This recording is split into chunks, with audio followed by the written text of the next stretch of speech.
So when I started working at Mount Nebo, I started asking to go there.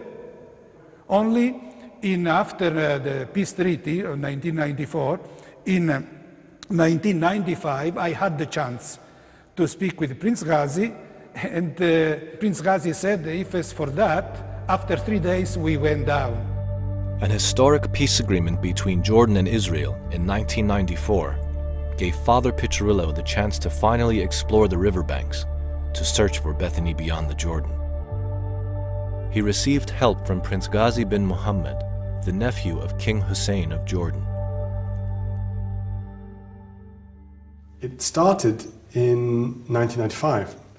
In 1995, I was the late King Hussein, my late uncle, so I was his cultural secretary. And I just happened to go to Mount Nebo. And I ran into Father Michel Piccirillo. He said to me, there's a spot that we know on the River Jordan. And this is where the baptism of Christ occurred. But we can't go there because it's mined and it's a military area. So I said to him, Father, listen, I can take you there. We'll coordinate with the army and they'll help us with the mines.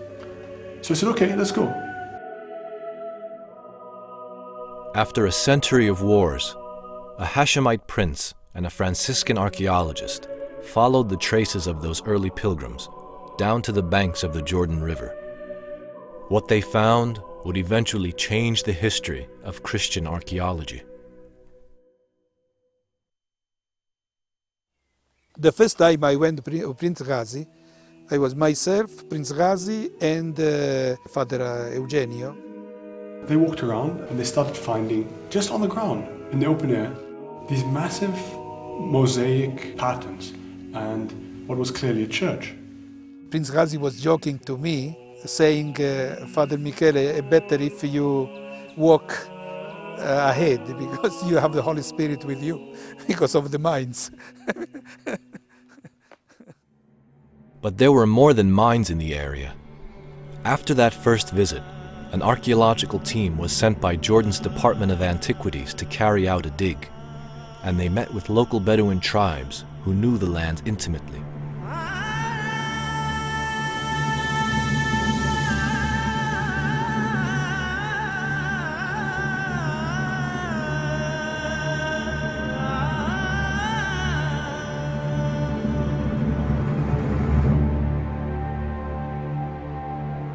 كان في واحد اسمه صالح يعقوب هون من العدوان بيحرث وبيفلح المنطقة. فسألنا يا شيخ صالح شو اللي عندك هون شو اللي فيه؟ قال والله أنا هون لي 50 سنة وما شفتش الأشياء اللي ورجتوني إياها اللي هي الفسيفسة والقطع.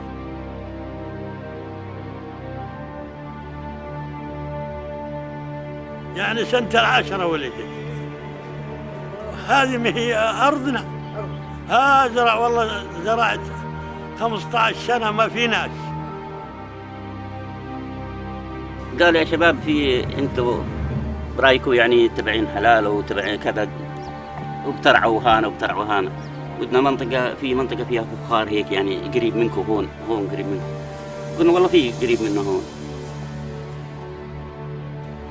والله ركبنا في السيارة معاهم وطحنا. I asked the local people and among them Saleh Yaqub, what about this hell? And he said, this is Tel Mar Ilyas, Nabi Ilyas, or Elijah's hell. The hilltop monastery they discovered was known as Elijah's Hill by locals and overlooked a green valley with 7 springs leading down to the Jordan River. Elijah was a prophet of the 9th century BC who, according to the Bible, ascended to heaven from this hill in a chariot of fire. The ancient pilgrims who came to Bethany beyond the Jordan mentioned in their accounts that Elijah's Hill was one of the sacred places of pilgrimage near the site of Christ's baptism. Was there a connection between Elijah's Hill and Safsafas? The archaeologists knew that if there was, the implications would be extraordinary. أول يوم فكرنا إنه زي أي موقع عادي يعني إنه الأرضيات الفسيفساء موجودة في كل مكان يعني طلعت القصة وإلا هي معمودية كاملة متكاملة. We found the remains of 3 reservoirs, 3 pools, and these pools really dated back to the late Roman, early Byzantine period, and I think this is used for baptismal purposes. I was impressed by this water installations which has to do with the conveyance, storage, and distribution of water.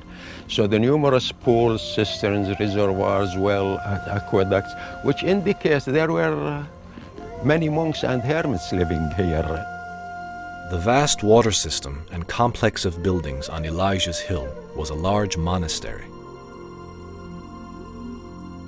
According to Father Piccirillo's research, the monastery of Safsafas was founded in the 6th century in honor of John the Baptist by a wandering monk who had a vision of John on that very hill.